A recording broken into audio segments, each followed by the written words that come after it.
इस्लाम party के प्रमुख आसिफ शेख ने पत्रकार परिषद की और उसमें एक बार उन्होंने आपको जवाब भी दिया और प्रखर टीका भी की आप पर। अब क्या? हाँ, मैंने देखा एक चैनल पे वहाँ पे, तो उन्होंने कुछ अल्फाज ऐसे यूज किए, इनकी क्या औकात है, मैं इनको भाव नहीं देता, ये खुद को बड़ा करने के लिए मेरे ऊपर मतलब ये कुछ टिप्पणी कर रहे हैं वगैरह वगैरह कुछ। तो मैं बोल रहा हूँ कि तुम क्या डोनाल्ड ट्रम्प है? इतने से कॉन्स्टिट्यूएंसी में तुम इलेक्शन लड़ रहे हो, वो भी हार गए, और किसकी वो बलबूते पे कर रहे हैं? बाप दादा की विरासत में मिली हुई राजनीति में क्या तीर मार रहे हैं आप? और हमारी राष्ट्रीय पार्टी के ऊपर और पार्टी के जो भी पदाधिकारी है, इनकी औकात निकाल रहे हैं तुम। तो तुम्हारी जो औकात है ना, तो मैं आज बता देता, फिर से बताता। गांव में इस बार दोबारा बता रहा है मैं, 4-5 भी सीट उनकी चुन के नहीं आने वाली है इस बार। और दावे के साथ मैं आज फिर से बोल रहा हूँ, गांव में कम से कम 20-25 सीट ही महायुति की चुन के आने वाली है। इसमें हमारे साथ राष्ट्रवादी कांग्रेस रहेगी, शिवसेना शिंदे गठ रहेगा, और भारतीय जनता पार्टी आरपीआई सब अलायंस के साथ हम लड़ेंगे। और गांव में 60 जगह है, वो 60 के 60 जगह पे हम अलायंस के साथ लड़ेंगे, और 20 से 25 सीट वहाँ पे चुन के आएंगी, यहाँ पे कम से कम 24 सीट चुन के आएगी। और हमारा बहुमत का जो आंकड़ा है 43 का, वो पूरा पार करेंगे, और महायुति का वहाँ पे महापौर आराम से बन सकता है। ये दावे के साथ मैं बोल रहा हूँ। आसिफ शेख का ही कहना है कि अगर आप बोल रहे 25 सीट तो आप अकेले बाह्य में सिर्फ बीजेपी अपने खुद के बलबूते, मैं दबंगगिरी के साथ बोल रहा, 25 सीट आप अपने बलबूते पे, दबंगगिरी के साथ बोल रहा, मैं दबंग हुआ ऐसा मान लो, मैं खुद बोल रहा हूँ, और उसके साथ मैं बोल रहा। 24 वार्ड है, 24 के 24 वार्ड हम चुन के आ रहे हैं। आप युति के साथ बोल रहे हैं? युति अलायंस के साथ ना, अलायंस? हाँ, अलायंस के साथ ही लड़ेंगे। हमें अंदर गांव के अंदर भी अलायंस के साथ लड़ेंगे, यहाँ भी अलायंस के साथ लड़ेंगे, और अलायंस के साथ लड़ने के बाद 43 के 50 के करीब जा रहे हैं हम, और महापौर हमारा महायुति का बनेगा। इसमें बीजेपी का बन सकता है, शिवसेना का बन सकता है, या राष्ट्रवादी का बन सकता है। लेकिन आसिफ शेख ने कहा है कि आप उनको जहाँ चाहे बुला लो। आपने कहा था कि उनका गांव में चलना मुश्किल कर देंगे, तो उन्होंने कहा है जहाँ चाहे वहाँ बुला लो, मैं किसी से डरता नहीं। तो मैं वही फिर बोल रहा हूँ कि मैं बुलाने के बजाय तुम मुझे बुलाओ, मैं अकेला आता। चलो, तुम्हें कितनी हिम्मत है ना, देख लो बोलना। मैंने उस दिन भी बोला कि तुम्हारा राजनीतिक करियर खराब कर दूंगा। और तुम क्या कर रहे गांव में? मैंने देशद्रोही बोला ना, फिर से मैं आपको दोबारा बोल रहा हूँ, ये देशद्रोही है। जिस दिन 2021 की बात है, 4 बांग्लादेशी जब पकड़े गए, उन्होंने न्यायालय में हाजिर किया गया, तब उन्होंने खुद गुनाह कबूल किया। इसने क्या किया, उनके खुद के लेटर पैड पे इन्होंने लिख दिया है, वहाँ पे इनको आधार कार्ड और राशन कार्ड मिलना चाहिए। ये सब सबूत है। और आगे पूरे देश में खलबली मच जाएगी कि जहाँ पे वहाँ पे जितने भी मतलब गांव में दफन भूमि है, उसमें अगर वो रिकॉर्ड निकाला जाएगा ना, तो देख लो वहाँ पे कहाँ निकलता है। जो भी बांग्लादेशी है, वो जो मरे हुए लोगों के आधार कार्ड और राशन कार्ड उनके नाम वहाँ पे दिए गए, फोटो चिपकाए गए। कम से कम मैं बोल रहा 35 से 30 हजार बांग्लादेशी गाँव में आज भी है। और जो स्लॉटर हाउस चल रहे, किनकी मेहरबानी पे चल रहे? अवैध स्लॉटर हाउस।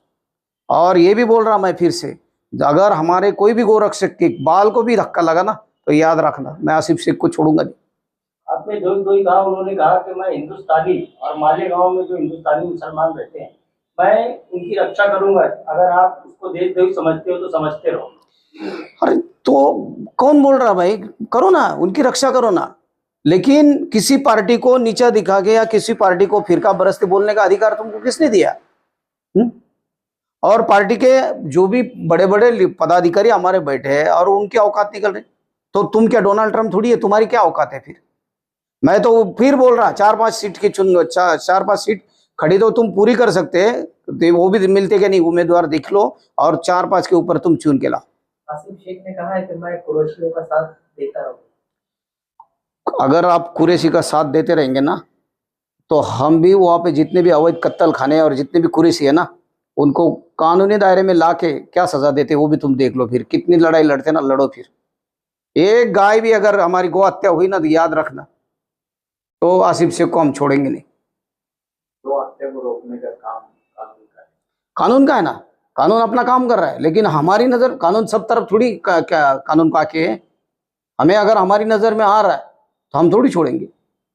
हमारे गोरक्ष के ऊपर हमला हो रहा है और मतलब मैंने तो बहुत बार देखा ऐसा कि उनको जान से मारने की धमकी मिलती रही। तो इन्होंने क्या ऐसा क्या मतलब ये वहां के क्या मसीहा है? राजनीति अलग बात रहती है, लेकिन तुम अगर राजनीति को लेके कुछ भी करते रहे ये थोड़ी सहेंगे हम। आसिफ शेख ने कहा कि आप जो बयानबाजी कर रहे हो बड़ा होने के लिए कर रहे हो। अरे मैं राष्ट्रीय पार्टी का 2 बार जिला अध्यक्ष हूँ। अब एक बार आमदार हुए, दूसरी बार गिर गए, और मैं क्यों बड़ा छोटा बात कर। पार्टी तो बड़ी है ना। पार्टी का नीलेश कच्छप कुछ मायने नहीं रखता, लेकिन पार्टी का पद है मेरे पीछे। मेरी पार्टी राष्ट्रीय पार्टी है, दुनिया की सबसे बड़ी पार्टी है। और तुम्हारी पार्टी क्या है? जातिवादी। जातिवाद के नाम पे तुम वोट लेते और जातिवाद को बढ़ावा देते। रोहिंग्या, बांग्लादेश, इन लोगों को तुम बोलते कि इनको मालेगांव में पनाह दो, इनको वहां का नागरिकत्व दो। तो ये राजनीति तुम्हारी है और तुम क्या तरफदारी कर रहे हो उनकी। एक बार फिर से आसिफ शेख ने बीजेपी को निशाना बनाया और ये भी कहा कि भाई आप बड़ा होने के लिए ये सारी चीजें कर रहे हैं। और कहा कि इतनी बड़ी पार्टी है तो शहर के अंदर नहीं, शहर के इस इलाके में आप 25 सीट जो है खड़े करके बताओ। सुन के आने की बात छोड़ो, खड़े करके बताओ। देखिए, हम तहजीब में रहने वाले लोग हैं। हम आज भी उनको माजी आमदार आसिफ साहब ये ऐसे नाम से बुलाते। हमारा जो दर्जा है, हमारी पार्टी की जो विचार सरणी है, एक उच्च विचार सरणी है। हम कभी हमारे पार्टी का बोलचाल का दर्जा नीचे आने नहीं देते। लेकिन जिस प्रकार की भाषा अब मालेगांव में इस्तेमाल होने लगी है, कई राजनीतिक दल ऐसे पहले थे, हमने कई राजनीति देखी है। करीब 30 साल से मालेगांव की राजनीति हम करीब से देख रहे हैं, और ये राजनीति देखते हुए इस तरह की भाषा मालेगांव में इस्तेमाल होना गलत चीज है और इसकी मैं निंदा करता हूं। और ये बताते हुए कि आसिफ शेख साहब ने बोला कि आप आपकी सीट खड़े करके देखो। हमारे पिछली बार भी 9 कॉर्पोरेटर आए हुए थे, इस बार हमारे 14 कॉर्पोरेटर चुन के आने वाले हैं। और राजनीति के अंदर हमने सिर्फ पिछली बार 24 जगह लड़ाई थी, और 24 जगह लड़ाने के बाद हमारे 9 कॉर्पोरेटर आए थे। लगभग आधे कॉर्पोरेटर हमारे चुन के आए थे। तो ये तो इंग्लैंड से तो नहीं आए थे, यहीं से चुन के आए थे ना। इस बार हम पूरी तैयारी के साथ मालेगांव के मध्य भाग में भी लड़ रहे हैं, और मैं इस बात का मुझे यकीन है कि हमारी सत्ता मालेगांव म्युनिसिपैलिटी पे आ रही है। और रही हमारी हैसियत की बात, हमारी औकात की बात, तो भारतीय जनता पार्टी का छोटे से छोटा कार्यकर्ता जो है, हम बड़े नहीं है। साहब आसिफ साहब सही बोल रहे हैं कि हमारी कोई हैसियत नहीं है, हम बड़े नहीं है, हमारी पार्टी बड़ी है। अगर उनकी पार्टी बड़ी है तो पूरे महाराष्ट्र में लड़के बताना, सब जगह लड़के बताना। तो ये एक कानून के दायरे में रह के ये बात उन्होंने करनी चाहिए। जो जमहूरियत बोलती है, जो डेमोक्रेसी बोलती है, उस तरह का बयानबाजी वो करे, ये उनके लिए अच्छा रहेगा। उन्होंने कहा कि बीजेपी फिरका परस्त पार्टी है। उसकी अहम मिसाल जो है ये है कि सेंट्रल में जब लोकसभा का इलेक्शन हुआ तो आपने एक भी मुसलमान को टिकट नहीं दिया। महाराष्ट्र असेंबली का इलेक्शन हुआ तो उसमें भी आपने एक भी मुसलमान को टिकट नहीं दिया। इसी वजह से बोले मैं कह रहा हूँ कि ये फिरका परस्त पार्टी है। तो अब क्या ऐसा हो सकता है कि आने वाले कारपोरेशन के चुनाव में मालेगांव सेंट्रल से आप कारपोरेटर के जो ये रहेंगे वो मुसलमानों को भी टिकट देंगे? इस्लाम पार्टी ने कितने हिंदुओं को टिकट दिया? मालेगांव की पार्टी उन्होंने बनाई है, उन्होंने कितने हिंदुओं को टिकट दी? चलो उसके पहले बता देता हूं कि पहले 2017 के पहले के इलेक्शन में मालेगांव म्युनिसिपैलिटी में हमने 24 कैंडिडेट वहां पर खड़े किए। हाजी हैदर आजम जो हमारे प्रदेश अध्यक्ष थे, उनके नेतृत्व में भारतीय जनता पार्टी 23 जगह पे लड़ी हुई है।